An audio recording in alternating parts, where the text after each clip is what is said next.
আল্লাহ বলে, বান্দা তোমার উপরে রোজা ফরজ করা হয়েছে, পূর্ববর্তীদের উপরও ফরজ করা হয়েছে।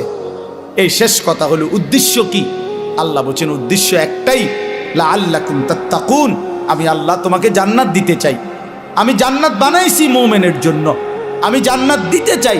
আর জান্নাত নিতে হলে আরেকটা জিনিস লাগবে, সেটা হলো তাকওয়া। আর এই রমজানের মাধ্যমে আমি আল্লাহ তোমাকে তাকওয়া অবশ্যই দান করব। এজন্য রমজান, মাহে রমজান আল্লাহ তাআলা নিজের হাতে সাজাইছেন। আল্লাহ নিজের হাতে সাজাইছেন। রমজান মানে ভিন্ন কিছু। ইমানদারের জন্য রমজান আলাদা, যার কলিজায় আখিরাত আছে, যে কবরের ফিকির করে, যে পরকালের ফিকির করে, খোদার কসম তার রমজান ভিন্ন কিছু, তার রমজান ভিন্ন। আমরা কিতাবে পড়ছি আকাবির কা রমাদান, পূর্ববর্তী বুজুর্গদের রমজান কেমন ছিল, ওইখানে বহু বুজুর্গের জীবনীতে লিখছে রমজান আসলে ওনার আশেপাশে আওয়াজ উঠত, শায়েখের এখন রমজান, হজরতের এখন রমজান, উনি পৃথিবী থেকে আলাদা। ইমাম মালিক রহমতুল্লাহ আলাইহি মদিনার ইমাম ছিলেন, জগৎ বিখ্যাত ইমাম ছিলেন। রমজান আসলে সমস্ত দর্স তাদরিস, সমস্ত ফতুয়া মাসাইল সব বন্ধ করে দিয়ে শুধু আল্লাহর কোরআন তেলাওয়াত আর রমজানের বন্দিগির মধ্যে ডুবে যাইত। আমরা যে দাওয়াত ও তাবলীগের যে কিতাব তালিম হয় ফাজাইলে আমাল, এই কিতাবের যিনি লেখক শেখুল হাদিস হযরত মাওলানা জাকারিয়া রহমতুল্লাহ আলাইহি সারা পৃথিবীব্যাপী বুজুর্গ ছিলেন। ৬০ বছর আল্লাহর নবীর সাল্লাল্লাহু আলাইহি সাল্লামের হাদিস পড়াইছেন। 11 বছর যিনি নবীজির রওজা পাকে মদিনার মসজিদে নববীতে আল্লাহ রসুলের হাদিস পড়াইছেন। ওই এতের লগে হেতেরতে হইনা মনে করেন না এটা একটা জানতেন বই। হ্যাঁ, না না, উনি এই একটা বইয়ের লেখক না। এই উম্মতের জন্য এই হিন্দুস্তানের মধ্যে ইলমে হাদিসের ব্যাখ্যা এবং রাসূলুল্লাহ সাল্লাল্লাহু আলাইহি ওয়াসাল্লামের হাদিসের উপরে সবচেয়ে বেশি কিতাব যারা লিখছেন তার মধ্যে অন্যতম প্রথম 3 জনের নামও যদি আসে, এর মধ্যে এই 3 জনের একজন হবে শেখুল হাদিস হযরত মাওলানা জাকারিয়া রহমতুল্লাহ আলাইহি। এই যিনি ফাজাইলে আমাল লিখছে। হ্যাঁ, এটা খামখেয়ালি কিতাব না, এটা আঙ্গাল কাঙ্গালে লিখছে না, আঙ্গাল কাঙ্গালে লিখছে না। এটা ৬০ বছর যিনি রাসূলুল্লাহ সাল্লাল্লাহু আলাইহি সাল্লামের হাদিস পড়াইছে। আমি নিজ চোখে দেখছি মক্কার হারামে, আল্লাহর ঘর যেখানে মসজিদে হারামের যে লাইব্রেরি, ওই লাইব্রেরিতে আপনার শেখুল হাদিস হযরত মাওলানা জাকারিয়া রহমতুল্লাহর লিখিত কিতাব আউজাজুল মাসালিক, হাদিসের একটা বড় কিতাব, ওইটা ওইখানের, অর্থাৎ একজন অনারবি, উনি হিন্দুস্তানের মানুষ, কিন্তু ওনার কিতাব এই আরবের মানুষ হারামের লাইব্রেরির মধ্যে শোভা পাচ্ছে। আরব ওলামায়ে কেরাম ওনার কিতাব মুতালা করে। আফ্রিকা, গোটা আফ্রিকা অঞ্চলে লক্ষ মানুষ ওনার হাতে আল্লাহর দ্বীন পাইছে। সারা পৃথিবী জুড়ে ওনার অগণিত ভক্ত আছে। এই মানুষটা এত বেশি হাদিসের খেদমত করতেন, কিতাব লিখতেন, ফতুয়া দিতেন, মাসআলা বলতেন, একজন আল্লাহওয়ালা সাধক ছিলেন। সব কিছুর ব্যস্ততার পরেও রমজান আসতো, সাথে সাথে একেবারে দরজা বন্ধ করে একাকী আল্লাহর ইবাদতে ডুবে যাইত।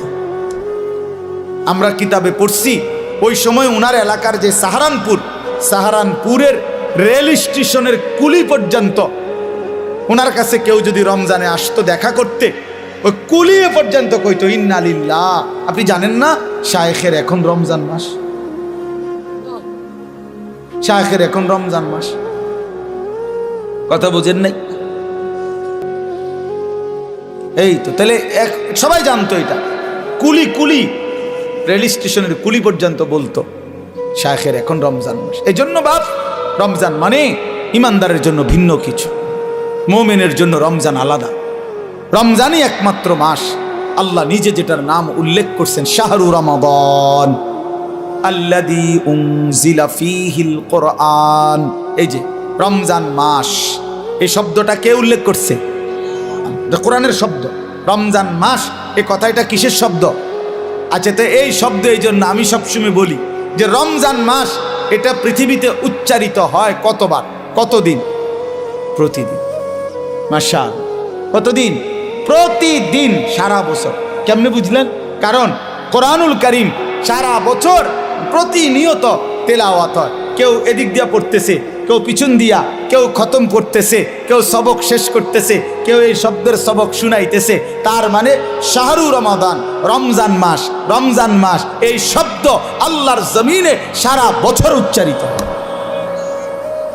কোনো না কোনো হাফেজে কোরআন, কোনো না কোনো কোরআনের তিলাওয়াতকারী পড়তেছে, তেলাওয়াত করতেছে, এই শব্দ বলতেছে, জমিনে উচ্চারণ হইতেছে, সারা জমিনে এটা উচ্চারিত। এই জন্য রমজান দামি মাস, রমজান আলাদা বাপ, রমজান আলাদা, রমজান মুমিনের জন্য আলাদা। আল্লাহ তাআলা নিজ হাতে রমজানকে সাজিয়েছেন। আল্লাহ বলছে রমজান আমি সাজাইলাম, এই যে প্যান্ডেল আপনারা সাজাইছেন, রমজান আল্লাহ নিজে সাজাইছেন। আল্লাহ বলে বান্দা দেখো আমার সাজটা আমি সেট আপ করলাম, রমজান তুমি শুনো আমার কাছে। তো আল্লাহ নিজে বলতেছে বান্দা, এক নম্বরে বিগত 11 মাসের সমস্ত হুকুম আহকাম যথারীতি বহাল থাকবে, যেটা যেমনে আছে, যেটা হালাল এখনো হালাল, যেটা হারাম এখনো হারাম, 5 ওয়াক্ত নামাজ সহ অন্যান্য বিধান এটাও চলমান। এক অতিরিক্ত আরো কিছু ইবাদত দিলাম। এক পুরা 1 মাস রোজা, পুরা মাস ইফতার, পুরা মাস সাহরি, পুরা মাস 20 রাকাত তারাবি। তাহলে এই সবগুলো নতুন ইবাদত, মানে রমজান উপলক্ষে নতুন সংযোজন, ঠিক কিনা বলেন?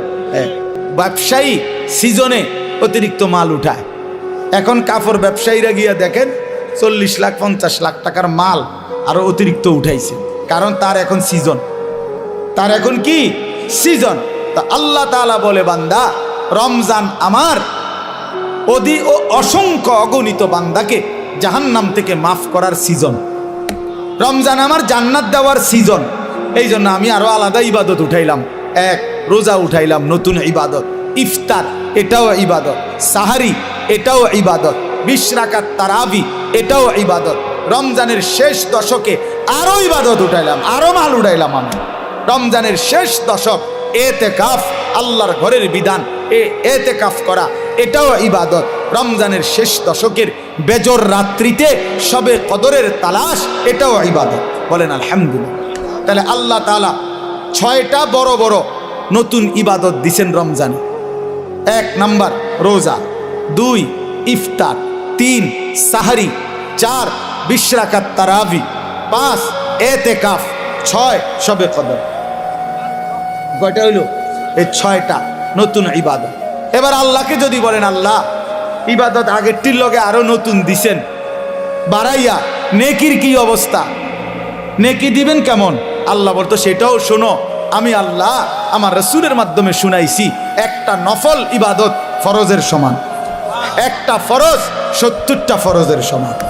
হ্যাঁ, এরপরে একজন রোজাদারকে ইফতার করাইবা, 3টা পুরস্কার, গুনাহ মাফ, গুনাহ মাফ, জাহান্নাম থেকে মুক্তি, রোজাদারের সমপরিমাণ নেকি।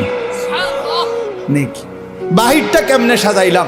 আল্লাহ বলে বাহিরটা সাজাইলাম হলো এই, জান্নাতের দরজা খুলে দিলাম, জাহান্নামের দরজা বন্ধ করে দিলাম, সব শয়তান এবং দুষ্ট জিন শেকলে বন্দি করে দিলাম, সব দিক বন্ধ কইরা 8 গাট বাইন্দা, দুয়ার খোলা শুধু একটা, সব দিক ক্লিয়ার, এদিক কোনো আন্দিয়া বাইরিবার জায়গা নাই, দরজা শুধু এইটা, এইটা দিয়া ঢুকবা, এটা দিয়া বাহির হইবা। আল্লাহ যেন বলছে পুরা মাস আমি আল্লাহ নেকিও বাড়ায় দিলাম, ইবাদতও বাড়ায় দিলাম, জাহান্নামের দরজা বন্ধ করলাম, শয়তানকে বন্দি করলাম, জান্নাতের দরজা খোলা রাখলাম। এবার পুরা রমজান যেখান দিয়া রওনা দাও, কুমিল্লার থেকে, চিটাগাং থেকে, খুলনা থেকে, সিলেট থেকে, বাংলাদেশ থেকে, লন্ডন থেকে, ইউরোপ থেকে, আমেরিকা থেকে, সৌদি আরব থেকে, বাহরাইন থেকে, যেখান থেকেই আমার রমজানে রওনা দিবা, আমার বন্দিগি, আমার হুকুম মানবা, গুনাহ ছেড়ে দিবা, আমার ইবাদত করবা, মাস শেষে একটাই দরজা মিলবে, সেটা শুধুই জান্নাত, শুধুই জান্নাত, শুধুই জান্নাত। 30 দিনের মাথায়, 29 দিনের মাথায় সব ইমানদার জান্নাতে ঢুকবে,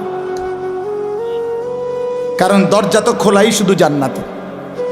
বুঝেন নাই কথা?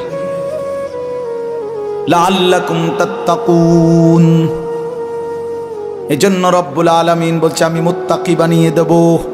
অতএব বাপ কদর করেন, কদর করেন, কদর করেন। আল্লাহ বলছে মুত্তাকি বানিয়ে দেব। হ্যাঁ হ্যাঁ, বিদেশের জন্য, আপনার ফ্লাইটের জন্য দুইটা জিনিস দরকার, একটা পাসপোর্ট, একটা ভিসা। এই যে আমার পাসপোর্টও হয়েছে, ভিসাও হয়েছে। আমার ফ্লাইট সোমবারে, উমরার ফ্লাইট 24 তারিখ। তো এখানেও আল্লাহ তাআলা বলছে, ইয়া আইয়ুহাল্লাযীনা আমানু, হে ঈমানদার, আমি তোমার ঈমানের পাসপোর্ট নিলাম। 30 দিন কথা মতো চলবা, অথবা 29 দিন, 31 দিন লাগবে না।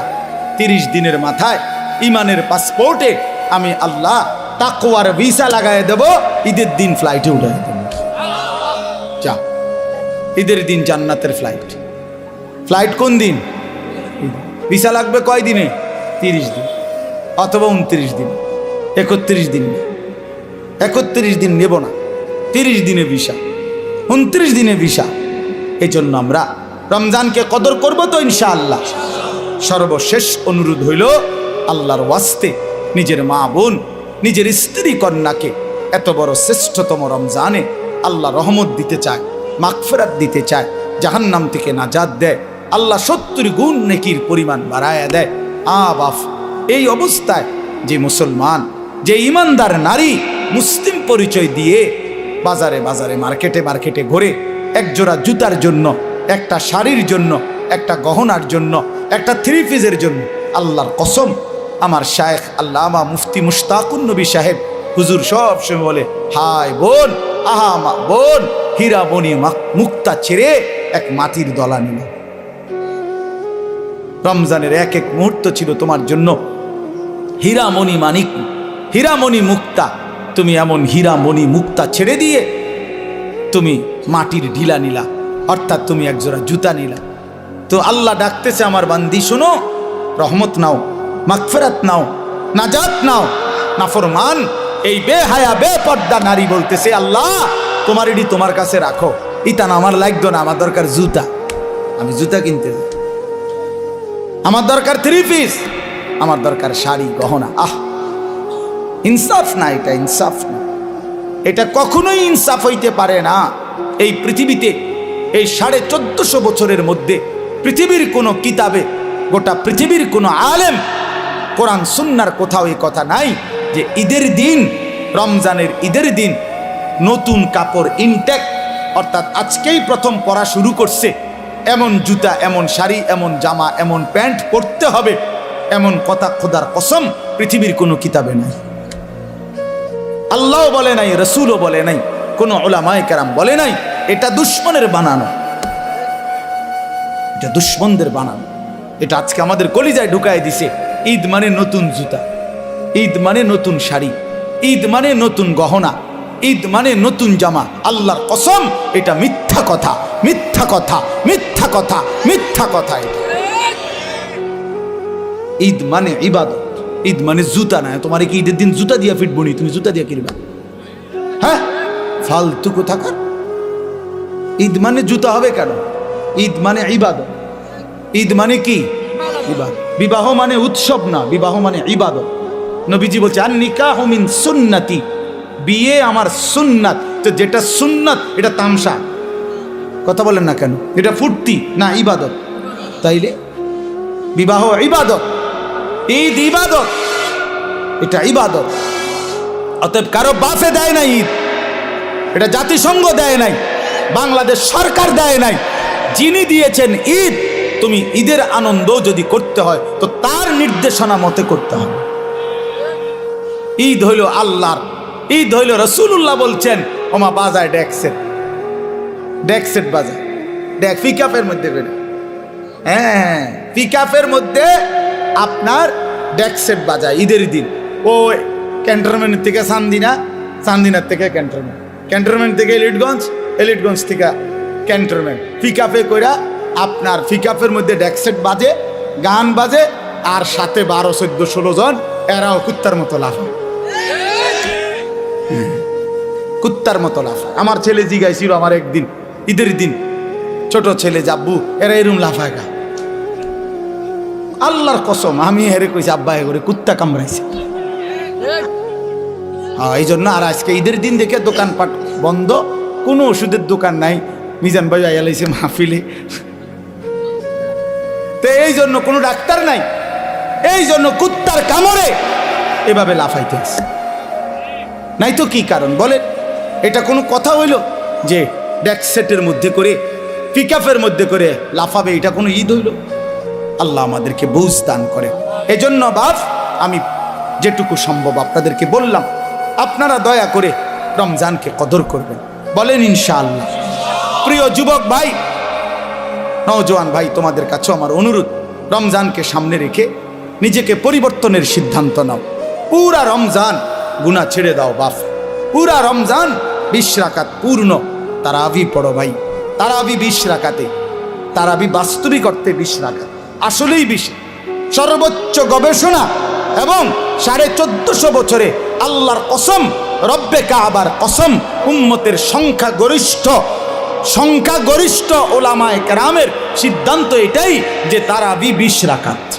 তারাবি 8 রাকাত না, 8 রাকাত তাহাজ্জুদ, 8 রাকাত তাহাজ্জুদের নামাজ, অর্থাৎ 20 রাকাত তারাবি প্রথম রাতে পড়ার পরে ইচ্ছে করলে ভোর রাত্রে আপনি আবার 8 রাকাত তাহাজ্জুদ পড়তে পারেন, কোনো অসুবিধা নেই। ওটা তাহাজ্জুদ পড়বেন। আবার রমজান মাসে তাহাজ্জুদ কি হয়ে যায় না, রহিত হয়ে যায় না।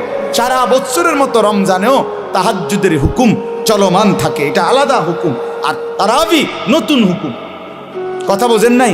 এটা কি নতুন আমল। 20 রাকাতই তারাবি। কয় রাকাত বলেন? 20 রাকাতে। বই একটা জিনিস মনে রাখবেন, ওই যে আল্লাহ ওয়াদা দিছে রমজানেই আমি মুত্তাকি বানাবো, 1 মাসেই মুত্তাকি, 1 মাসেই জান্নাতি। এই জন্য আল্লাহ তাআলা রমজানের হিসাব অন্য জায়গায় নেয় না। রমজানের হিসাব রমজানেই ক্লিয়ার, ডেলিটা ডেলি ক্লিয়ার। হ্যাঁ, ডেলির হিসাব আপনার। এই জন্য আপনার আমি সহজ উদাহরণ বলি, এই শেষ উদাহরণটা। ফজরের নামাজের ফরজ কয় রাকাত? জোহরের ফরজ কয় রাকাত? আসরের ফরজ কয় রাকাত? কত হইল? 10। মাগরিবের ফরজ কয় রাকাত? কত হইল? 13। এশার ফরজ কয় রাকাত? কত হইল? 17। বুঝতেছেন কিনা? বিতির ওয়াজিব কয় রাকাত? 3 রাকাত। কত হইল? এই সব কিতাবে আছে। বান্দা যদি ফরজ এবং ওয়াজিব আমলের মধ্যে কোনো ত্রুটি হয়, কমতি হয়, ঘাটতি হয়, তাহলে সুন্নত নফল দ্বারা আল্লাহ তাআলা ওই ঘাটতি কমতি পূরণ করে বরাবর করে দেয়। তো এই জন্য প্রতিদিন 20 রাকাত ফরজ এবং ওয়াজিব নামাজ। এই আজকের দিনে যা হইল রমজানে, তো আজকেই আবার রাতে 20 রাকাত তারাবির মাধ্যমে আল্লাহ তাআলা ওই 20 রাকাত ফরজ ওয়াজিবের ঘাটতি পূরণ করে ডেলির হিসাব ডেলি মিলাইয়া শেষের দিনে জান্নাত দিয়ে দেয়। হ্যাঁ, এটা বলে হুজুর আপনি এটা বানাইয়া করলেন না, খোদার কসম এটা বানাইয়া বলি নাই, এটা কিতাবে আছে। আমি বানাইয়া কমু কিতাবে, এতক্ষণ কথা কইছি না বানাইয়া, অন শেষের বেলায় একটা কথা মিশা কথা কোনের কি দরকার? কথা আমার বলেন না, বুঝেন না কথাটা? এটা আমার স্বার্থ কি? তারাবির নামাজ আপনারে 20 রাকাত পড়াইলে আমার স্বার্থ কি? আলগা বেনিফিট কি? এতে করে আমার 10টা টাকা আইব নাকি? তো এনে কি এর মধ্যে এনে বেনিফিট তো নাই আলাদা। তাই এই জন্য আমরা ইনশাআল্লাহ যুবক ভাই পূর্ণ 20 রাকাত তারাবি পড়বেন, বলেন ইনশাআল্লাহ। খতমে তারাবি, আল্লাহর কোরআনের খতম করার চেষ্টা করবেন, বেশি বেশি জিকির তেলাওয়াত করবেন, এবং শেষ কথা হলো রমজান পর্যন্ত হায়াত চাইবেন। আল্লাহর কাছে বলেন যে আল্লাহ আর অল্প কয়টা দিন আপনি আমারে হায়াত ভিক্ষা দেন, রমজান পর্যন্ত পৌঁছিয়ে দেন। আল্লাহ তাআলা আমাদের সবাইকে তৌফিক দেন। আজকের এই বরকতময় মাহফিল আল্লাহ কবুল করে নেন, আমিন।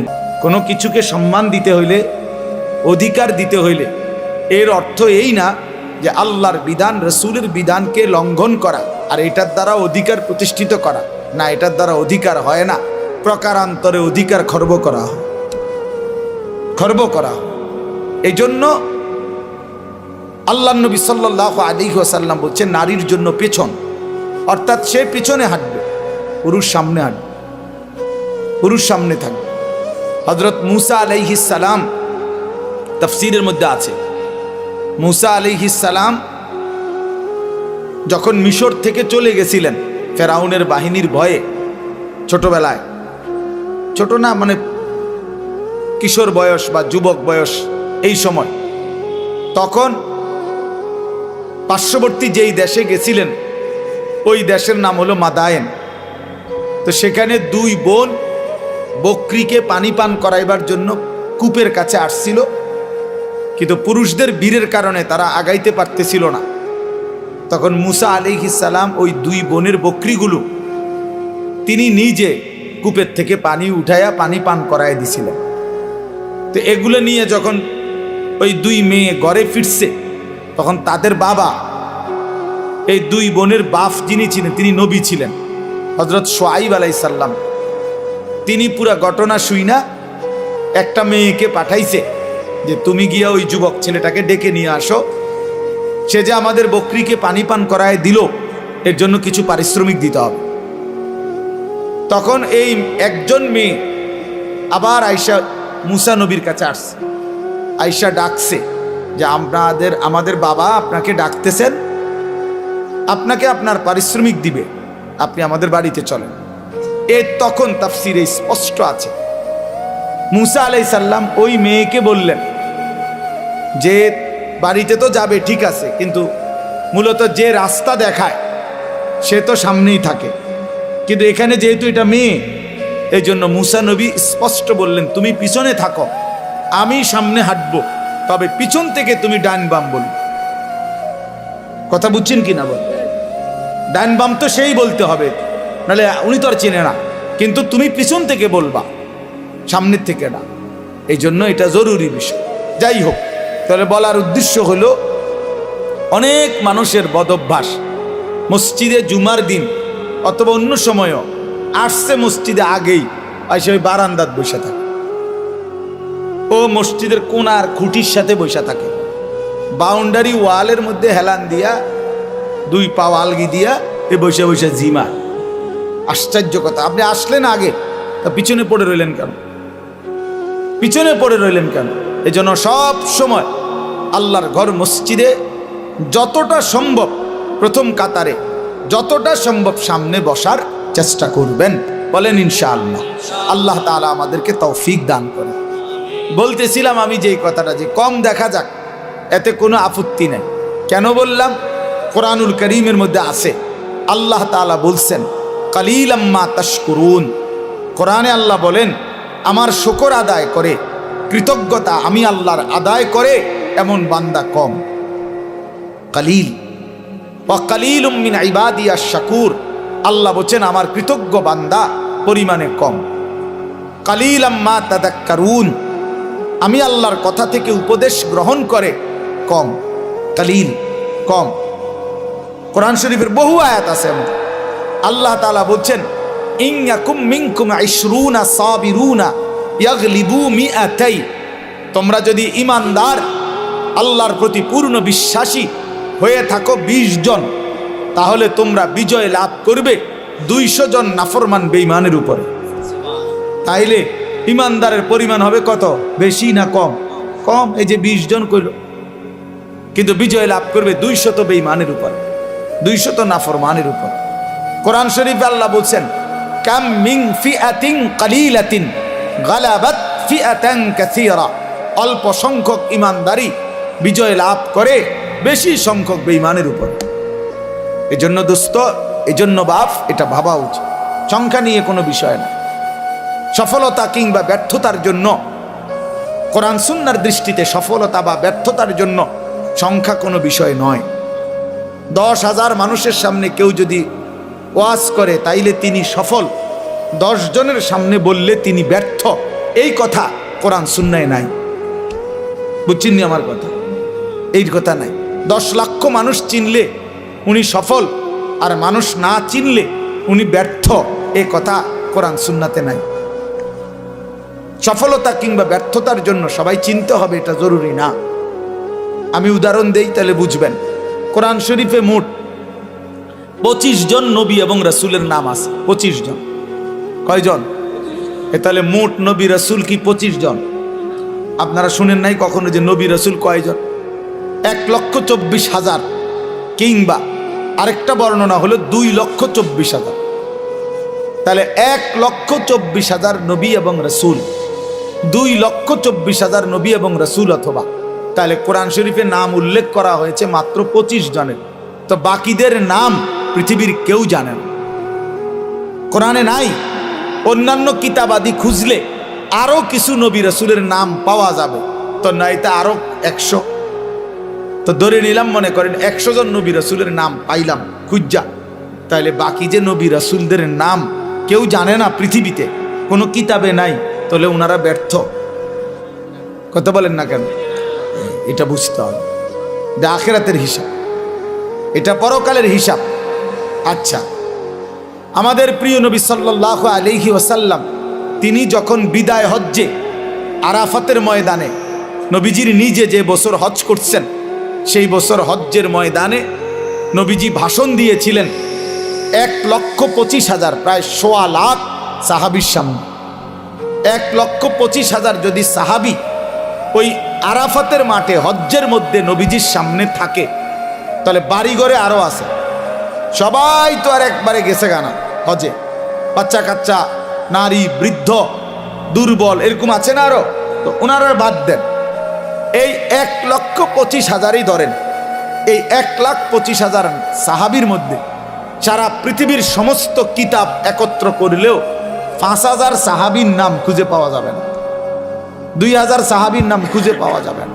অল্প কিছু সাহাবীর নাম পৃথিবীতে আছে, মানে কিতাবে আছে, উল্লেখ আছে। তাইলে আপনি ধরেন একেবারে 5,000-এর নাম পাওয়া গেল, ধরে নিলাম কথার কথা, তাহলে 5,000 সাহাবীর নামও যদি খুঁজে পাওয়া যায়, তাহলে তো শুধু হজ্জের ময়দানের ওই 1,20,000 সাহাবীর নাম পৃথিবীর কেউ জানে না, তো ওনারা ব্যর্থ। এইটা আমরা মনে রাখতে হবে, এটা খুব জরুরি বিষয়। এক তো আখিরাতের মুআমালা, আরেক তো হলো দুনিয়ার, আপনাদের দুনিয়ার হিসাব।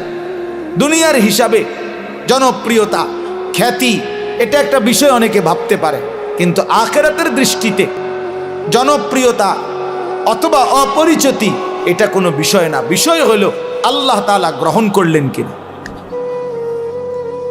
গ্রহণ করলেন কিনা। আমারে 10 লক্ষ মানুষ চিনে, কিন্তু আল্লাহ তাআলা গ্রহণ করে নাই, তো 2 পয়সার কোনো মূল্য নেই, 2 পয়সার মূল্য নেই। হ্যাঁ, আমারে 50 লক্ষ মানুষ চিনে, তো এতে করে আমার কবরের আযাব মাফ। 1 কোটি মানুষ চিনে, আমারে কবরের আযাব মাফ আমার? না বন্ধু, না বাপ, এটা বুঝতে হবে।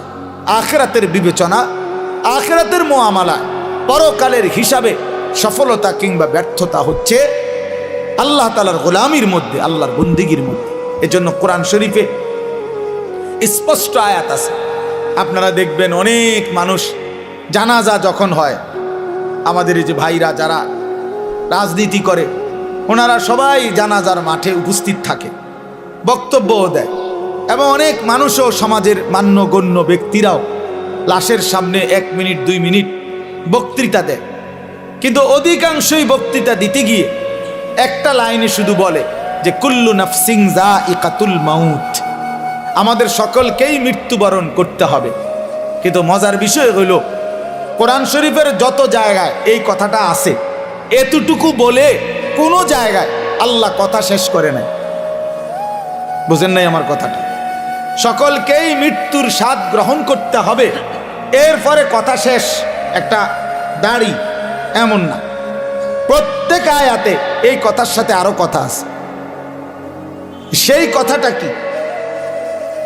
সেই কথাটা কি? আল্লাহ তাআলা কোরআনুল কারীমে স্পষ্ট বলছেন, কুল্লু নাফসিন যায়িকাতুল মাউত, প্রতিটি প্রাণ, প্রতিটি আত্মাকেই মৃত্যুর স্বাদ গ্রহণ করতে হবে। তবে এই আল্লাহ আয়াত শেষ করে নাই, এরপরের কথাগুলো শুনেন। আল্লাহ বলেন, ওয়া ইন্নামা তুওয়াফাউনা উজুরাকুম ইয়াউমাল কিয়ামা, এবং অবশ্যই তোমাদেরকে তোমাদের সারা জিন্দেগীর কৃতকর্মের ফলাফল আখিরাতে কিয়ামতের দিন দেয়া হবে। এরপরে আল্লাহ বলেন, ফামান যুহজিহা আনিন নার ওয়া উদখিলাল জান্নাতা ফাকাদ ফাজা। বাপ মনোযোগ দিয়া শুনেন, অল্পই শুনেন, দিল দিয়া শুনেন, একজনই শুনেন, আমার কোনো অসুবিধা নেই। আমি তো আর প্রার্থী না, কাজের সমস্যা নাই, আমার কোনো এত সমর্থনের কি আছে যে আমি সবাই আমার ভোটার হাইতে এমন কিচ্ছু না। তা কাজে একজনই শোনেন। তাই এই জন্য বললাম যে আল্লাহ তাআলা বলেন, ফামান যুহজিহা আনিন নার ওয়া উদখিলাল জান্নাতা। আল্লাহ বলেন আখিরাতের ময়দানে, হিসাবের মাঠে যাকে জাহান্নাম থেকে মুক্তি দেয়া হবে এবং জান্নাতে প্রবেশ করানো হবে। খুদার কসম আল্লাহ বলেন ফাকাত ফাজা, সেই কেবল সফল হলো, সেই কেবল কৃতকার্য হলো, সেই কেবল কামিয়াব হলো। এরপরও শেষ হয়েছে না কথা, আরটু রয়েছে। এরপরে আল্লাহ বলেন অতএব তোমরা যদি জানতে চাও বান্দা, তাহলে দুনিয়ার সফলতা ব্যর্থতা এটা আল্লাহ বলেন ওয়ামাল হায়াতুদ দুনিয়া ইল্লা মাতাউল গুরুর। এই বান্দা মনে রেখো, দুনিয়ার জীবন শুধুই ধোঁকা, ধোঁকা, ধোঁকা, ধোঁকা, ধোঁকা। এটা ধোঁকা, দুনিয়া ধোঁকা। আল্লাহ কোরআনে বানানেওয়ালা যিনি, তিনি বলছেন এটা ধোঁকা। যিনি সৃষ্টিকর্তা তিনি বলছেন, কোম্পানি বলছে এটা 2 নম্বর। আপনি কীর্তেন কোন গাছ জোরে, এটা 1 নম্বর। কোম্পানি প্রোডাক্ট করে যে উৎপাদন করছে যিনি, উনি বলছে এটা খেলনা। আপনি কীর্তেন কোন এটা আসল। যিনি বানাইছেন তিনি আল্লাহ, তিনি বলছেন ওয়ামা হাদিহিল হায়াতুদ দুনিয়া ইল্লা লাহবুন ওয়া লাইব। বান্দা, দুনিয়া আমি বানাইছি, আমি জানি আমি কি বানাইছি। আল্লাহ বলে দুনিয়ার জীবন শুধুই তামাশা, শুধুই খেলাধুলা। লাহবুন লাইবুন, খেলাধুলা, তামাশা, মালাঠোলা। মালাঠোলা ছোটবেলায় আমরাও মালাঠোলা খেলছি, ছোটবেলায় আমরাও মালাঠোলা খেলছি। ছোট ছোট বাক্সের আপনার রান্না বান্না করছি, আর ছোট ছোটরা একসাথে অনেক রান্না বান্না মালাঠোলা দিয়ে করছি। সন্ধ্যা হলে মা ডাক দিছে তো নিজের হাতে সব ভাঙ্গা চুরা আবার মায়ের ডাকে মায়ের কোলে ফিরে গেছে। এই না দুনিয়া? এই দুনিয়া আল্লাহ বলছে এরকম মালাঠোলা। অতএব বাপ, এই কথাটা আমরা মনে রাখতে হবে, সফলতা কিংবা ব্যর্থতা ফায়সালা হবে হাসরের ময়দান। ऐसे रहे या वैसे रहे वहां देखना फिर कैसे रहे। এভাবে থাকেন আর ওইভাবে থাকেন, দুনিয়া একভাবে পার হয়েই যাবে। কিন্তু দেখার বিষয় হলো ওয়াহা দেখনা ফের कैसे रहे, সেখানে কেমন থাকবেন ওটা হলো দেখার বিষয়। এখানে হাসলেও মরে যাবেন, এখানে কাঁদলেও মরে যাবেন। আমার ভাই, এই যারা মোবাইল হাতে ধরে রাখছেন, আপনি কিচ্ছু বুঝতেন না, এই মোবাইল এটা লই এই জীবন শেষ হল। এই জিন্দিগি এই মোবাইলের উপরে শেষ। এই অসভ্যতাই জীবন শেষ, কিচ্ছু বোঝে না। আর ওই যে ভাই নিজে নিজে হাসে, এইটাই জিন্দিগি, এটা এক খামখেয়ালির জিন্দিগি। মনে রাখি, এই মোবাইলের আসক্ত জীবন কোনো দিনও সুখকর হয় না, সুখকর হয় না। এই মানুষটার জীবনের কোনো এক পর্যায়ে কোনো সেন্স কাজ করে না। সে 24 ঘন্টা জিন্দিগির সমস্ত আশা আকাঙ্ক্ষা, আবেগ, অনুভূতি, ইচ্ছা, অভিপ্রায় সব মোবাইলের মধ্যেই খোঁজে। হাসেও মোবাইলে, কান্দেও মোবাইলে, জীবনের সব কিছুর সফলতা খোঁজে মোবাইল। মোবাইলে অনেক মানুষ আমার ছবিটা দেখছে, অতএব আমি সফল। এটা ঠিক মতো সবাই দেখে নাই, অতএব আমি ব্যর্থ। আমি ব্যর্থ। সবাই আমারে চিনছে মোবাইলের মাধ্যমে, অতএব আমি সফল। এবার যেমনিও একটা লারা দিতেই লইছে, একটা মানুষ চিনলেই এটা যেমনিও পাঞ্জাবি পিন্দা হোক, খুললা হোক, বুঝেন না কথা? একার ডাইরেক্ট রাস্তার মাঝখান দিয়ে আটটা হোক, অসুবিধা কি? চিনছে তো মানুষ না রে ভাইয়া, রাগ হইয়েন না। এই কোনোভাবে মনোযোগ হয় না, এই জিন্দিগি সুন্দর হয় না বাপ, এই জীবন সুন্দর হয় না। এমনি এমনি চলে যায়, দিন নাই, রাত নাই, সকাল নাই, দুপুর নাই, সন্ধ্যা নাই। এটা কেমন জিন্দিগি ভাই? এই কেমন জীবন? 24 ঘন্টা মোবাইল, 24 ঘন্টাই মোবাইল। এই কেমন জিন্দিগি? এই পৃথিবীতে আর কোনো কাজ নাই? এই পৃথিবী গড়ারও কোনো প্রয়োজন নাই, আখেরাত গড়ারও প্রয়োজন। আমরা কিতাব পড়ছি, আমার কাছে আরবি কিতাব আছে, কিমাতুজ জামান ইনদাল উলামা। এই কিতাবের মধ্যে আছে মানে ওলামায়ে কেরামের নিকট সময়ের মূল্য। তো এই কিতাবে আমরা পড়ছি, এক বুজুর্গকে এক সাধারণ মানুষ আইসা বলছে, হযরত আপনার সাথে আমি একটু কথা বলবো। তিনি বললেন, কোনো প্রয়োজনীয় মাসআলা? বললেন, না, এমনি একটু কথা বলতাম। তখন উনি বললেন যে, তাহলে তুমি সূর্যের গতিকে কিছুক্ষণের জন্য থামায় রাখো, যতক্ষণ তুমি কথা বলতে চাচ্ছ। যদি তুমি সূর্যের গতি থামাইতে পারো তাইলে আমি রাজি আছি, আর যদি না পারো তাহলে তুমি আমার হায়াতের এই আধা ঘন্টা কেন নষ্ট করো? এই সময় তো আমার, এই 20 মিনিট তো তোমার গেলে আমারও যাবে, 30 মিনিট তো তোমার গেলে আমারও যাবে, তুমি কেন নষ্ট করবে আমার এই হায়াত? বলে এইভাবে ভাবতেন ওনারা, এইভাবে ভাবছেন। প্রতি সেকেন্ড আমার থেকেই যায়। ইরতাহালাতিদ দুনিয়া মুদবেরা ওয়ারতাহালাতিল আখিরাতু মুকবিলা।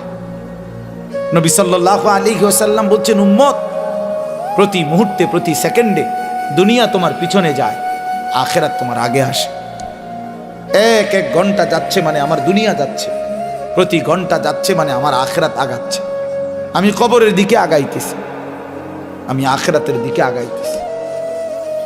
ফাকুনু আবনা আল আখিরা ওয়ালা তাকুনু আবনা আদ দুনিয়া। নবী সাল্লাল্লাহু আলাইহি সাল্লাম বলেন, অতএব আখিরাতের সন্তান হও, দুনিয়ার সন্তান হইও না। অর্থাৎ নবীজি বলছেন, উম্মত, আখিরাতের পরিচয়ে পরিচিত হও, শুধু দুনিয়ার পরিচয়ে পরিচিত হইও না। শুধু ডাক্তার, শুধু ইঞ্জিনিয়ার, শুধু ব্যারিস্টার, শুধু উকিল, শুধু চাকরিজীবী, শুধু ব্যবসায়ী, শুধু রাজনীতিবিদ, শুধু শুধু এতটুকুই, শুধু একটা দুনিয়ার পরিচয়, ড্রাইভার, শুধু কুলি, শুধু দিনমজুর, শুধু কৃষক, এ তো দুনিয়ার পরিচয়। আল্লাহর নবী বলছেন, আখিরাতের পরিচয়ে পরিচিত হও। লোকে যেন বলে সে নামাজি, সে চরিত্রবান, সে দিনদার, সে আখলাকওয়ালা, সে মসজিদকে ভালোবাসে, মাদ্রাসাকে ভালোবাসে, ওলামায়ে কেরামকে ভালোবাসে, হ্যাঁ, বছর শেষে হিসেব করে যাকাত দেয়, বা জামাত মসজিদে নামাজ পড়ে, রমজানে রোজা আদায় করে, হালাল হারামের পার্থক্য মেনে চলে। লোকে যেন বলে দিনদার, লোকে যেন বলে ফরহেজগার, লোকে যেন বলে আল্লাহওয়ালা। খোদার কসম, নবী বলছে, উম্মত, এমন পরিচয়ে পরিচিত হও। শুধু দুনিয়ার পরিচয় লাগাইও না, শুধু দুনিয়ার পরিচয়ে পরিচিত হইও না। এই জন্য আমার বাপ, আমি আমার এই কথাটা বললাম, সফলতা কিংবা ব্যর্থতার জন্য এটা কোনো বিষয় না, বিষয় হলো আখিরাত। ফামান যুহজিহা আনিন নার ওয়া উদখিলাল জান্নাহ ফাকাদ ফাজা। আল্লাহ কোরআনে বলছে, যাকে জাহান্নাম থেকে মুক্তি দেয়া হলো, জান্নাতে প্রবেশ করানো হলো, সেই সফল হলো। কাদ আফলাহাল মুমিনুন, আল্লাহ বলেন ঈমানদারগণ সফল হয়েছে। কেন? আল্লাযীনা ইয়ারিসুনাল ফিরদাউসা। এই যে আল্লাহ সরাসরি কোরআনে বলছে, কেন মুমিন সফল হয়েছে? আল্লাহ বলে, কারণ তারা জান্নাতুল ফিরদাউসের উত্তরাধিকারী হবে। অতএব যে মুমিন জান্নাতের অধিকারী হবে, সেই সফল হবে, সেই সফল হবে।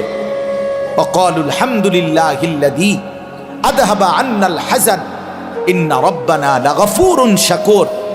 আল্লাহ বলে, জান্নাতি বান্দা জান্নাতে ঢুকে বলবে, আল্লাহ, আপনার প্রশংসা করছি, আজকে আমার জীবনের যত দুশ্চিন্তা চিরতরে শেষ হলো, আজ আমি জান্নাতে ঢুকলাম।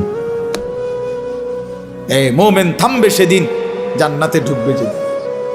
মোমেন তৃপ্ত হবে সেদিন, জান্নাতে যাবে যেদিন।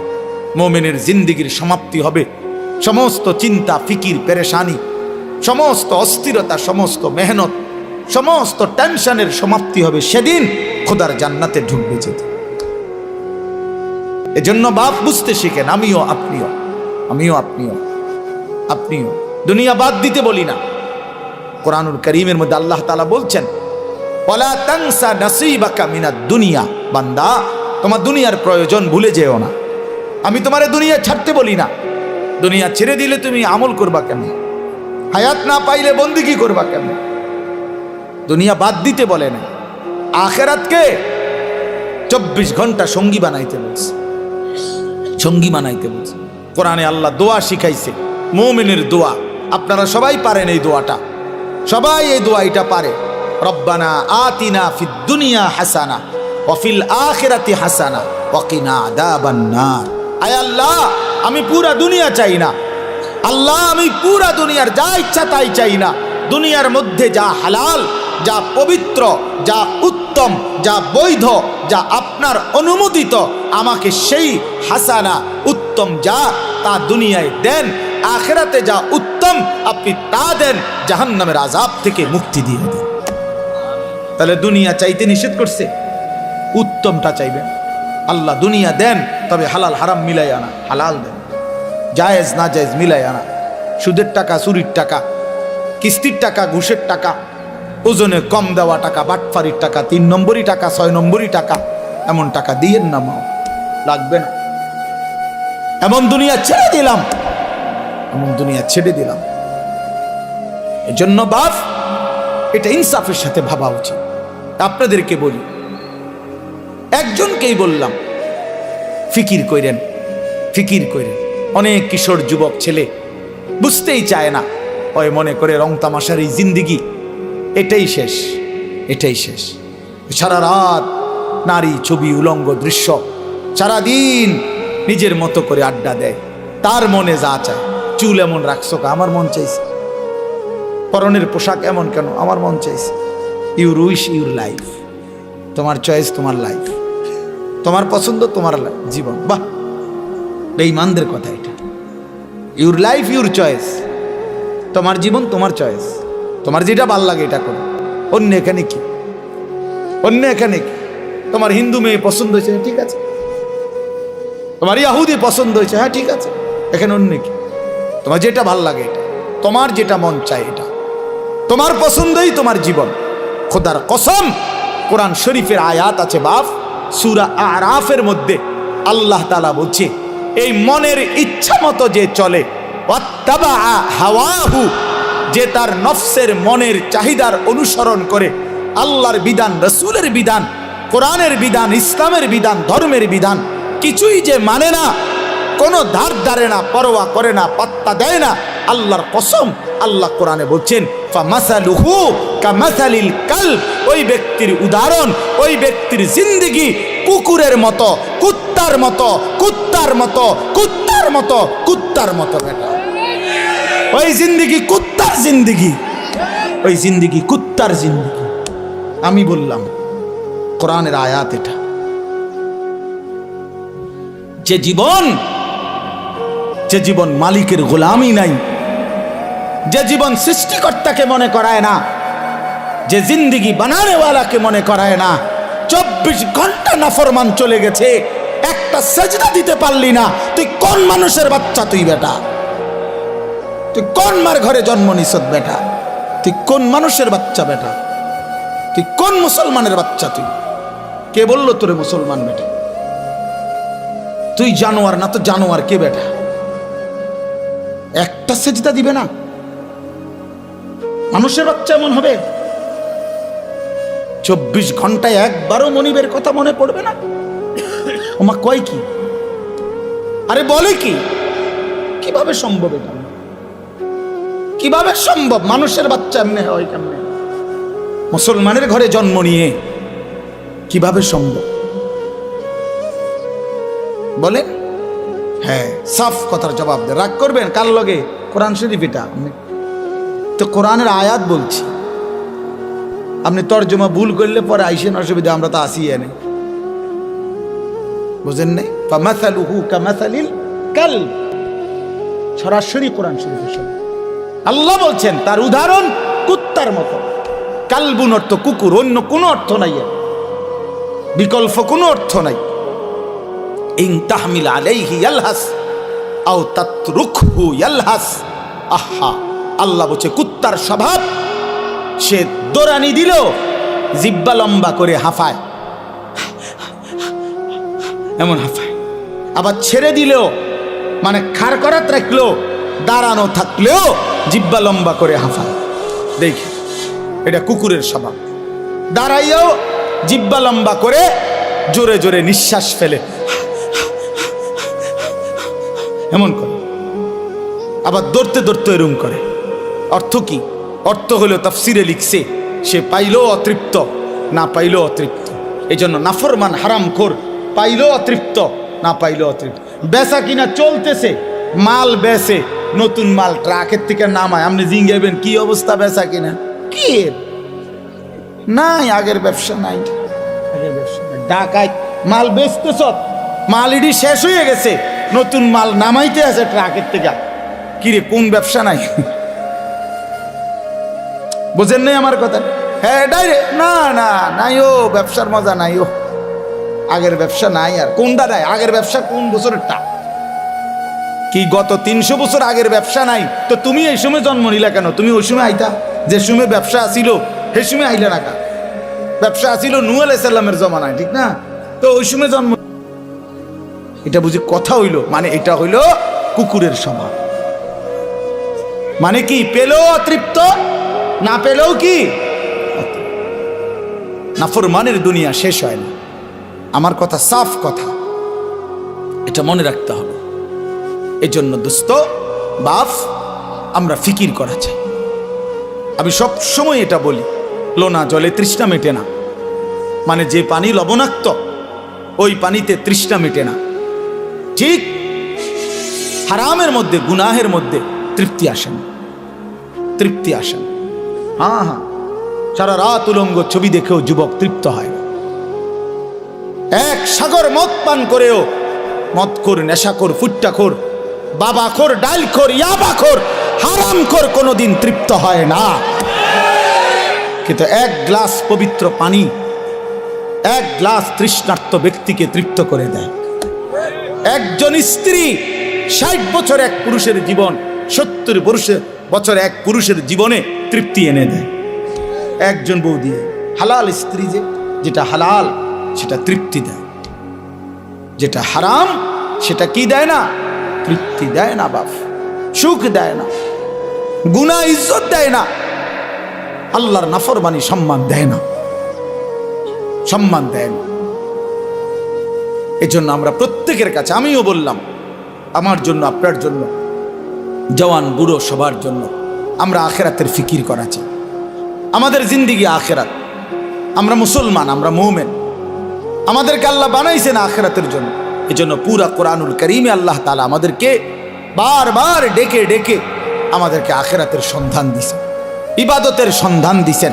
বলছেন বান্দা এটা করো, এটা ছাড়ো, এটা করো, এটা ছাড়ো, এটা করো, এটা ছাড়ো, বিনিময়ে আমি তোমারে মুত্তাকি বানাবো, আমি তোমারে জান্নাতি বানাবো, আমি তোমার আখেরাত সাজায় দেব, আমি তোমার পরকালে তোমার সম্মানের জিন্দেগি দান করব। এই একটা আয়াত আমি পড়ছি। এবার এই আয়াতের অল্প একটু কথা শোনেন, তাইলে আমার কথা শেষ। মাহে রমজানকে সামনে রেখে মূলত এই আয়াতটা পড়ছি। আমরা যদি এটা বুঝি বাপ, আর অল্প একটু সময় কোরআনুল কারীমের এই একটি আয়াত আমি আপনাদের সামনে পড়লাম। সূরা বাকারার 183 নম্বর আয়াত, দ্বিতীয় পারায় দ্বিতীয় সূরা। আল্লাহ তাআলা বলতেছেন, ইয়া আইয়ুহাল্লাযীনা আমানু, হে ঈমানদারগণ, মানে আমাদেরকে ডাকছেন, হে ঈমানদারগণ, হে মুমিনগণ। এ কথা বলাতে এখানে আমরা বাদ পড়লাম কে? কথা বলেন না কেন? এখানে আমরা বাদ পড়ছি কেউ না? আলহামদুলিল্লাহ, আমরা কেউ বাদ পড়ি নাই। তাহলে আমাদেরকে বলছে হে ঈমানদারগণ। এবার আল্লাহ বলেন, কুতিবা আলাইকুমুস সিয়াম, অন্য কেউ নয়, আমি আল্লাহর পক্ষ থেকে, আমার পক্ষ থেকে তোমাদের উপরে রোজা ফরজ করা হলো, তোমাদের উপরে রোজা ফরজ করা হলো। আল্লাহ তাআলা বিষয়টার গুরুত্ব দিয়েছেন যে বান্দা খামখেয়ালি মনে করুন, আমি আল্লাহ ফরজ করছি, আমি আল্লাহ ফরজ করছি। কথা বুঝ? ওই দেখেন, ওই মাসুম দেখো তোমার পিছনেই ওই পিচ্ছি পাঞ্জাবিওয়ালায় নিচি দিয়া মোবাইলে ছবি উঠে, মাটির তলে উঠাও, তুমি তো ছুডু চাই প্লাস্টিক কোথাকার, এটা ফালতু। মানে কিছু মানুষের আরো 2-3 জন দেখছি এইটা ছাড়ে না, মোবাইল ছাড়তেই পারে, কি আশ্চর্য। মানে এটা এক ধরনের মানুষের স্বভাব, কিছু মানুষ। হ্যাঁ হ্যাঁ, না না, রোগ না, মানে এটা এক ধরনের মানসিকতা হলো যে হুজুর, মূল কথা হলো আমি আসলে কারো কথাই শুনি না, তা আপনি হঠাৎ আপনার কথা শুই না, আমার সিরিয়াল নষ্ট করতে আমি চাই না। আমার জিন্দিগির একটা সৌন্দর্য আছে, আমি কারো কথা মানি না, কারো কথা শুনি না। কাজেই আপনি তারও কত বালা হুজুর কইছে, আমি ছাড়ছি না। আর আপনি দেড় হুজুর আইছেন মিয়া বিন্দাসরতে, আপনি আমারে ঠিক করে লাগেন তোর মিয়া। এই আর বাপ, গাদ্দার মানসিকতায় গাদ্দার। সিদ্ধান্তই নিয়েছেন। আমার বাপ, আমি একটা মিনিট বুঝাই, না খাওয়ার জন্য একটা জিনিস বুঝাইতে চাচ্ছি। হাদিসের মধ্যে আছে, আল্লাহ নবী সাল্লাল্লাহু আলাইহি সাল্লাম বলছেন, কিছু মানুষের দিল কালকুজে মিরবাদান, এই শব্দটা নবীজি বলছেন কিছু মানুষের অন্তর হয় এরকম, এই যে এইটা যেরকম উল্টায় রাখলাম এখন, এরকম মানে গ্লাস, উল্টানো জগ, উল্টানো লালতি, উল্টানো মগ, এই শব্দের অর্থ হইল এইটা যদি এখন এমনি রাখে, মানে কোনো একটা গ্লাসে, তাহলে এইটার উপরে যদি আটলান্টিক মহাসাগরের পানিও ফালায় পূর্বে, এটা কেন? এই নবীজি কালকুজে মিরবাদান, কিছু মানুষের দিল থাকে এমন উল্টানো যে এইটারতে পৃথিবীর সমস্ত আল্লাহর কথা, ওলামায়ে কেরামের সব কথা কিছুই তার কলিজায় আর ঢোকে না, কারণ এটা তো কি হয়ে গেছে, এবার তো আটলান্টিক সাগরের পানি তো আর লা ইয়ারিফু মারুফান ওয়ালা ইউনকিরু মুনকারান। নবীজি বলেন এই উল্টানো দিলে আর কোনো নেক কাজ তার কাছে বুঝে আসে না, কোনো গুনাহের কাজ আর ছোটে না। রাগ হইয়েন না ভাইয়া, আমি অনুরোধ করলাম, বুঝতে শিখেন। শুধু আমি উপরের দিকে তাকাইয়া আমার মতো বলে গেলাম, আমি এটার মানুষ না। ব্যক্তিগতভাবে আমার কথা হইল, আমার শ্রোতা আমার আমানত, আমার সময় আমার আমানত। অতএব আমি এর জন্য সবার দিকে নজর রাখি, আল্লাহর কথার প্রতি মনোযোগী হইতে হবে। আল্লাহ নবী সাল্লাল্লাহু আলাইহি ওয়াসাল্লাম, আপনি জিজ্ঞাসা করেন হুজুরদেরকে, নবীজি 5 ওয়াক্ত নামাজের পরে আজীবন নবীজি একটা দোয়া, যেই দোয়াগুলো নবীজি করতেন এর মধ্যে একটা দোয়া এইটা, যে ইয়া মুকাল্লিবাল কুলুব সাব্বিত কলবি আলা দীনি, হে অন্তর সমূহের পরিবর্তনকারী আল্লাহ, আপনি আমার অন্তর, আমার দিল আপনার দ্বীনের উপরে মজবুত রাখেন। আল্লাহ, সুখে থাকি দুঃখে থাকি, আনন্দে থাকি বেদনায় থাকি, রাতে কিংবা দিনে, আলোতে কিংবা অন্ধকারে, একাকিতে কিংবা প্রকাশ্যে, হ্যাঁ, ঘরে কিংবা মাঠে, নিচে কিংবা উপরে, সর্বাবস্থায় যেন আপনার গোলামি করি, আপনার সেজদা করি, আপনাকে যেন না ভুলি। আল্লাহ, এমন একটা মজবুত দিল আপনি আমারে দান করেন। নবীজিটা দোয়া করতেন। এজন্য আল্লাহর কাছে চাইতে হয় তৌফিক। আল্লাহুম্মা আইন্নি আলা যিকরিকা ওয়া শুকরিকা ওয়া হুসনি ইবাদাত। আপনার ছেলেটা নামাজ পড়ে না চাচা, কয়দিন চাইছেন এটা? আল্লাহর কাছে চাইছেন কয়দিন? চোখের পানি ফেলছেন কয়দিন? অঝরে কাঁদছেন কয়দিন? ছেলের বিদেশের লাইগা কতজন হুজুরে কইছেন? ফুলার নামাজের লাইগা কয়জন হুজুরে কইছেন? বলেন। দোতলার ছাদ ডালাই এটা কইছেন কতজনের? রে ভাই দোয়া কইরো, দোতলার ছাদ ডালাই খাস একটা দোয়া করো। কিটা খাস দোয়া? কিটা আবার ছাদ ডালার মধ্যে আবার খাস দোয়া কি? মানে যাতে করে এমন ভাবে ডালাই হয়, ডালার লগে যেন নিচের দিকে ছাদ দিয়ে হয়ে যায়। খাস দোয়া না এটা, একেবারে জাঁতা দিয়ে যেন এটা নিচের দিকে যায়, এটা যেন ডাইবা যায় আর কি। শক্তর সাফে এমন শক্ত যেন হয় যেন এটা সাফের লগে ডাইবা যায়। দুনিয়া নিয়ে এই পরিমাণ দোয়া চাইলেন, আখেরাতের দোয়া কই চাইলেন? কয়দিন বলছেন হুজুর দোয়া করেন বিবি যেন পর্দানসীন হয়, ছেলেটা যেন নামাজি হয়, মেয়েটা যেন চরিত্রবান হয়, ছেলের বউ যেন নেককার হয়, নাতি নাতনি যেন কোরআন পড়নেওয়ালা হয়। কয়দিন বলছেন? আখেরাত চাইলেন কয়দিন? দুনিয়া চাইলেন কয়দিন চাইলেন? এজন্য ইনসাফের সাথে ভাববেন। তো আল্লাহ তাআলা বলেন, ইয়া আইয়ুহাল্লাযীনা আমানু কুতিবা আলাইকুমুস সিয়াম, বান্দা আমি ফরজ করেছি, এটা আমার ফরজ, রমজান রোজা তোমাদের উপরে ফরজ করা হলো। কামা কুতিবা আলাল্লাযীনা মিন ক্বাবলিকুম, আল্লাহ বলেন ঘাবড়াইও না বান্দা, পারবা। হঠাৎ করে লাভ দিয়ে উঠতো না যে আমি 8টার থেকে 9টা বাজতেই নাস্তা দেরি হলে আমার মাথা গরম হয়ে যায় হুজুর, আমি পারতাম না। আল্লাহ বলে না, পারবা। তোমাদের পূর্বেও সমস্ত ইমানদার বান্দাকে আমি আল্লাহ এই রোজা ফরজ করেছিলাম, তারা যেহেতু পারছে তুমিও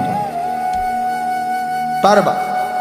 এবার আল্লাহকে বললাম, আল্লাহ যদি বলেন, আল্লাহ বলতেছেন, যদি বলেন আল্লাহ হঠাৎ করে আমারে উপোস এই যে 11 মাস কি সুন্দর খাওয়াইলেন পড়াইলেন, হঠাৎ করে আমার খানা পানি, আমার হালাল স্ত্রীর সাথে আমার সম্পর্ক বন্ধ করে দিলেন কেন একটা লম্বা সময়?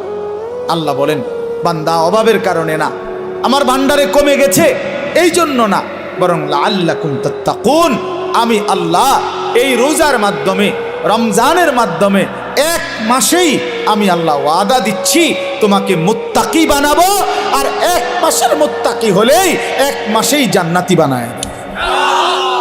1 মাসে মুত্তাকি, 1 মাসে জান্নাত। লাআল্লাকুম তাত্তাকুন, এই 4টা কথা এখানে, মোট 4টা কথা। আমার আর অল্প একটু সময় দেন। এই 4টা কথা এখানে। 1, হে ঈমানদারগণ। 2, তোমাদের উপরে রোজা ফরজ করা হলো। 3, তোমাদের পূর্ববর্তীদের উপরেও ফরজ করা হয়েছিল। 4, তোমাদেরকে মুত্তাকি বানানো হবে। কয়টা কথা হইল? এই 4টা কথার 4টা সামান্য একটু ব্যাখ্যা বলি। 1 নাম্বার হলো, ইয়া আইয়ুহাল্লাযীনা আমানু, হে ঈমানদারগণ। প্রিয় ভাই আমার নওজোয়ান, এই কথাটা ইনসাফের সাথে 1টা মিনিট শুধু শুনেন। এই শব্দটা কোরআনুল কারীমের মধ্যে 89 বার আছে। 89, 8, 9। তাইলে আমার প্রশ্ন হইল, আল্লাহ তাআলা 89 বার কোরআনুল কারীমে আমাদেরকে ডাক দিছে। তোমারে ডাকছে, আমারে ডাকছে।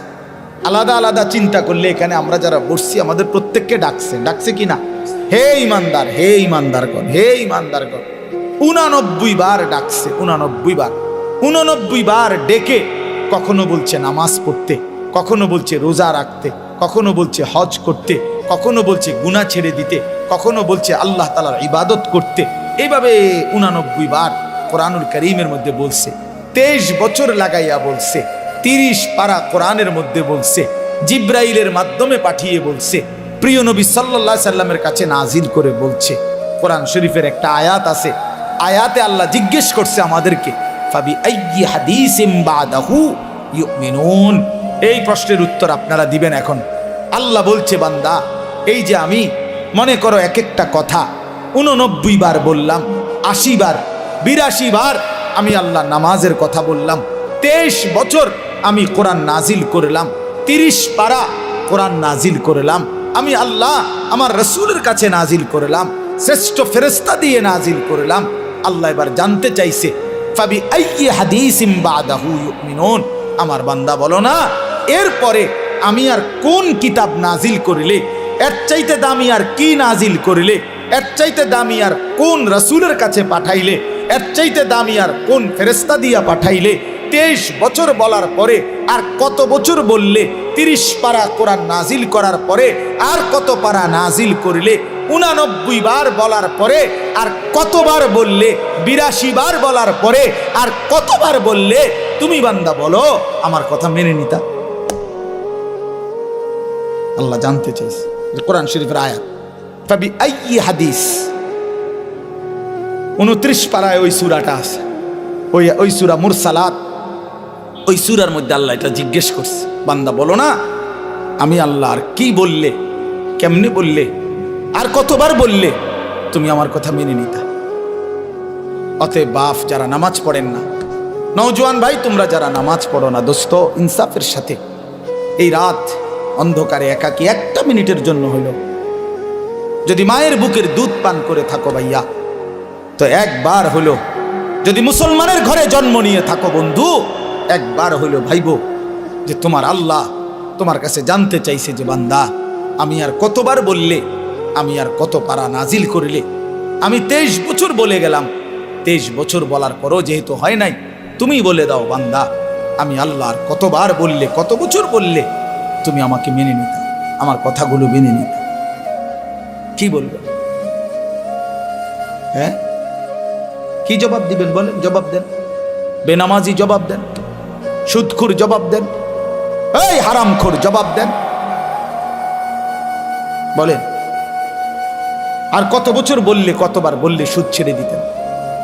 আর কতবার বললে মিথ্যা ছেড়ে দিতেন?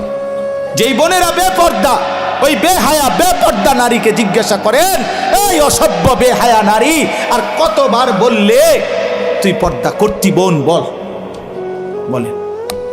আহ, কিভাবে সম্ভব? আমি জিন্দেগিতে বহুত চিন্তা করে দেখছি, আমি বহুত ভাবছি, বিশ্বাস করেন। একটা মুসলমানের বাচ্চা মুসলমানের ঘরে জন্ম নিয়া মুসলমান পরিচয় দিয়া খোদার 365 দিনে এক বছর কোনো দিন ফজরের নামাজ একদিনও পড়লো না, মুসলমানের বাচ্চা এত বড় জানোয়ার কেমনে হইল? আমি এই কথাটা রীতিমতো আমার মন চায় যে ডক্টরেট করি, যেটা বুঝতে, যেটা পিএইচডি করা দরকার। কিভাবে সম্ভব? মানুষের বাচ্চা কেমনে এত বড় হাইওয়ান হয়? আরে কোন কি ও মিয়া, এটা কিটা আসল? আমি কোনোভাবে কোনো ক্যালকুলেশন দিয়ে এটা মিলাইতারি না। একটা বছর বেটা তুই নাফরমান, কোনোদিন ফজরের নামাজ পড়লি না? আরে তুই কি মানুষের বাচ্চা রে? এটা কিভাবে সম্ভব ভাইয়া? ওই কোন মার ঘরে জন্ম নিল? আহা, তার মা কোথায়, তার বাবা কোথায়? কিভাবে সম্ভব? ওই মা কেমনে মেনে নিল? ওই বাবা কেমনে মেনে নিল? 16 বছর 18 বছর আপন ঘরে, মা বাবার ঘরে ঘুমায় সন্তান, কোনো দিন ফজরের নামাজ পড়ে না। মায়ের চোখেও এক ফোঁটা পানি নাই, বাবার চোখেও এক ফোঁটা পানি নেই। আহা, মা বাপ কেমনে মেনে নিল? সন্তানে বা কেমনে মেনে নিল?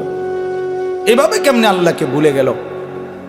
ইয়া আইয়ুহাল ইনসান মা গাররাকা বিরাব্বিকাল কারীম। রব্বুল আলামিন বলে, বান্দা, হে মানুষ, আমার মতো দয়ালু মেহেরবান মনিব থেকে কে তোমাকে ধোঁকা দিল? কে দিল? এত বড় আসমান দিয়ে আমি আল্লাহ সাজাইলাম, এত বড় জমিন আমি আল্লাহ তোমার জন্য বিছিয়ে দিলাম, এত বড় কায়নাত আমি রব্বুল আলামিন বানাইলাম, বিনিময়ে আমি বুঝি একটা সেজদা পাইলাম না? কেমনে পারলা বান্দা? মা গাররাকা বিরাব্বিকাল কারীম। আল্লাহ বলে, বান্দা, কে তোমারে ধোঁকা দিল? বান্দা, এমন কোন বন্ধু পেলে, এমন কাকে পেয়ে গেলা বান্দা, যাকে পেয়ে তুমি আমার মতো মালিককে ছেড়ে দিলা? 7 আসমান দিয়ে 7 জমিন দিয়ে 24 ঘন্টা নিঃশ্বাস দিলাম, চোখ নাক কান দেহ অঙ্গ প্রত্যঙ্গ সচল রাখলাম। এত কিছুর বিনিময়ে আমি বুঝি তুমি বান্দার দিল মন পাইলাম না, তোমার বুঝি দিল গলাইতে পারলাম না। আহ, হায় হায়। 1 মিনিট ভাইবে, কোনো এক বেনামাজি কেউ যদি এখানে থাকো ভাই, 1 মিনিট ভাইবে, আজকেই ভাইবে, ঘুমাইবার আগেই ভাইবে। নবীজি জিজ্ঞেস করবে, উম্মত, আমি 23 বছর উম্মত। হাসরের ময়দানে নবী বলবে, আমলনামা দেখাইয়া বলবে, প্রত্যেককে সুপারিশের জন্য নবীজির কাছে চাইতে হলে আমলনামা জমা দিতে হবে। ওমা, সুপারিশের কোনো কাগজপত্র নাই, কথা কোনা, কোনো নিয়ম কানুন নাই নাকি? হ্যাঁ, কোনো ফাইল জমা দিতে হবে না তো নবীজি তো দেখবে। নবীজির সামনে তো আপনাকে বলতে হবে, ইয়া রাসূলুল্লাহ, এই যে আনিসুর রহমান আশরাফি, এইটা আমার ফাইল, আপনি দেখেন, আমার জন্য একটু সুপারিশ করেন আল্লাহর কাছে। আল্লাহর নবী দেখবে 30 বছর সুদের ব্যবসা, 60 বছর বয়স, 60 বছর পর্যন্ত বিড়ি সিগারেট খাইয়া গেছে। 30 বছর 60 বছর বয়স, কোনোদিন গালি ছাড়া কথা বলে না। ছেলেটা বেনামাজি, মেয়েটা বেপর্দা, স্ত্রী বেপর্দা। মৃত্যু পর্যন্ত আমার উম্মতের ঘরে প্রতিদিন রঙিন টেলিভিশনে নাচ গান নর্তকীর ছবি চলছে। তার ছেলে মেয়ে নাতি নাতনি বসে নাচ গান নাটক সিনেমা দেখে গেছে। কোনোদিন গালি ছাড়া কথা বলে না, হালাল রোজগার বলতে কিছু নাই। ফজরের নামাজ 1000 পৃষ্ঠা উল্টাইও, ফজরের নামাজ বলতে কিছু নাই। আল্লাহর কসম, আমরা উর্দু কিতাবে পড়ছি, নবীজি চোখের পানি ফেলে দিবে, নবী কাঁদবে, আল্লাহর নবী কাঁদবে, বলবে, উম্মত, আমি সেই নবী যে 23 বছর তোদের জন্য কেঁদেছিলাম, আমি সেই নবী যে পেটে ক্ষুধার কষ্টে 2টা পাথর বাঁধছিলাম, আমি সেই নবী তায়েফের রক্তে যে সমস্ত শরীর রক্তাক্ত করেছিলাম, উহুদের দান শহীদ করা রক্ত নিয়ে ময়দানে পড়েছিলাম বেহুশ হয়ে, আমার এত রক্ত, আমার এত চোখের পানি, আমার এত ক্ষুধার কষ্টের বিনিময়ে উম্মত এই আমল নামা, তুমি আমার এত বড় বেইজ্জতি কেমনে করলে? আমি কেমনে আমার আল্লাহর সামনে এটা দেখাবো যে আয় মাওলা এটা শ্রেষ্ঠ নবীর শ্রেষ্ঠ উম্মতের আমল নামা? বলে কোন বাপ যদি 8 বছর ছেলেটাকে ইউনিভার্সিটিতে পড়ায়, তো গরিব বাপ তার ছেলেটাকে মনে করেন ভিটা মাটি বসত সব বেচ্চা নিজে না খাইয়া ছেলেটার 1 লাখ লাখ টাকা পড়ালেখার খরচ দিছে। 8 বছর পরে 6 বছর পরে বাপ রেজাল্ট সার্টিফিকেট দেখতেছে যে ফেল। ওই বাপ কি পরিমাণ কাঁদবে? ওই বাপ কি পরিমাণ কাঁদবে? ওই বাপ বলবে না যে বাপ আমি তোরে মানুষ করার জন্য, তোর পড়ালেখার খরচ দেওয়ার জন্য ভিটাটা বেচা ফেলছি, মাটিটা বিক্রি করে ফেলছি, আমি জীবনে কোনো সুখের নাগাল পাই নাই। এই বছরও ভাই, এই গত হজ্জেও এক জিদ্দা থাকে এক প্রবাসী ভাই, আমি তো হজ উমরার সফরে গেলে প্রবাসীদের রোমে রোমে যাই, আমি আজ 32 বছর সৌদি আরব জিদ্দায় পড়ে আছি, কেউ 18 বছর, কেউ 16 বছর। জীবনের এই সুখের সময়টা যারা কাটাইছে বিদেশের জমিনে, যৌবনের পুরাটা টাইম শেষ করে দিছে বাপ, বিনিময়ে সেই বাপ যখন দেখে তার ছেলেটা ফেল, তখন সে বলবে বাপ তুই আমার এটা কি দেখাইলি? তুই আমার এতগুলো টাকা, তুই আমার এত বড় বেইজ্জতি কেমনি করলি বাপ? এটা বলবে না? তো নবী সাল্লাল্লাহু আলাইহি সাল্লামও বলবে, খোদার কসম নবীজিও বলবে, আল্লাহর কসম নবীও বলবে যে উম্মত তুমি আমার এত বড় বেইজ্জতি কেমনে করলে? আমার এতগুলো চোখের পানির এভাবে কেমনে ফিরায় দিল? এই জন্য একজনই, আমি আবারও বলছি, আমি সংখ্যায় বিশ্বাসী না, কয়জন শুনছে খোদার কসম আমার এটা কোনো ফিকির না, আমি এক ফিকিরের বিশ্বাসী, যে একজনই বুঝেন, একজন প্রিয় নবী সাল্লাল্লাহু আলাইহি সাল্লাম এবং সাহাবায়ে কেরামের কলিজার মধ্যে এই ফিকির ছিল মৃত্যু পর্যন্ত, যে আল্লাহ পাকের এক এক বান্দা কিভাবে জাহান্নাম থেকে বাঁচবে। এটাই ফিকির, এটাই আমাদের জিন্দেগি। হাদিসের মধ্যে আছে আল্লাহর নবী সাল্লাল্লাহু আলাইহি ওয়াসাল্লাম তিনি বলছেন, ওয়া আনা আখিযুন বিহুজাজিকুম। এবছর ইজতেমার মাঠে দ্বিতীয় দিন মাগরিবের নামাজের পরে আমাদের দাওয়াত ও তাবলীগের বিশ্ববিখ্যাত মুরব্বী হযরত মাওলানা আহমদ লাট সাহেব দামাত বারাকাতুহুমুল আলিয়া এই বয়ানে এটা বলছিলেন। আমি নিজে মাঠে বসে শুনছি যে আল্লাহর নবী সাল্লাল্লাহু আলাইহি সাল্লামের হাদিস, এটা আমরাও পড়ছি। নবী সাল্লাল্লাহু আলাইহি ওয়াসাল্লাম বলছেন, ওয়া আনা আখিযুন বিহুজাজিকুম। আল্লাহর নবী বলেন, উম্মত আমি তোমাদেরকে জাহান্নাম থেকে বাঁচাইতে চাই কিভাবে? এটার উদাহরণ দিতে গিয়ে নবীজি এই কথাটা বলছেন। আমি 1 মিনিট সামনে একটা জিনিস দেখাবো শুধু, মানে আমি ওনারে মহব্বত করি, তো আমি ওনার হাত ধরে বললাম, ভাই আপনার, আমি হাতে ধরে বললাম আপনি যায়েন না, ওইটা আগুন, আপনি ধ্বংস হয়ে যাবেন। উনি ঝটকা দিয়ে আমার হাত ছাড়াই নিল, এটা সম্ভব? আমি ওনার ঘাড়ে হাত দিলাম, কাঁধে হাত দিলাম, ভাই আল্লাহর দোহাই আপনি যাইয়েন না, ধ্বংস হয়ে যাবেন, ওইটা আগুন। উনি আমার কাঁধের থেকে হাত সরাইয়া ফেলে দিল, এটাও সম্ভব। কিন্তু আমি যখন ভালোবাসার কারণে আমার সিদ্ধান্ত আমি তাকে বাঁচাবই, আমার ভাইকে, তখন আমি তার কোমরে জড়াইয়া ধরলাম, জড়াইয়া কোমরে ধইরা বললাম, না ভাই আমি তোমাকে ওই আগুনে পড়তে দিব না, আমি যাইতে দেব না তোমারে। আল্লাহর কসম নবীজি বলছে, উম্মত আমি আমার এক এক উম্মতকে কোমরে জড়াইয়া ধইরা জাহান্নামের আগুন থেকে বাঁচাইতে চাই। কোমরে জড়াইয়া ধরলে ছুটা বড় কঠিন, কঠিন না? হাতে না ছাড়াই দিলেন, কাঁধের হাতে না ফেলে দিলেন, কিন্তু কোমরে জড়াইয়া ধরলে কেমনে ছাড়বেন? তো নবী এটা বলছে, ওয়া আনা আখিযুন বিহুজাজিকুম, আমি তোমাদেরকে কোমরে জড়ায়া ধরে চাই, তবু আমার উম্মত বেঁচে যাক, আমার এক এক উম্মত বেঁচে যাক, জাহান্নাম থেকে বাঁচো। আমার দোস্ত, আমার বাপ, আমার ভাই, ফিরতেই হবে, জাহান্নাম থেকে বাঁচতেই হবে।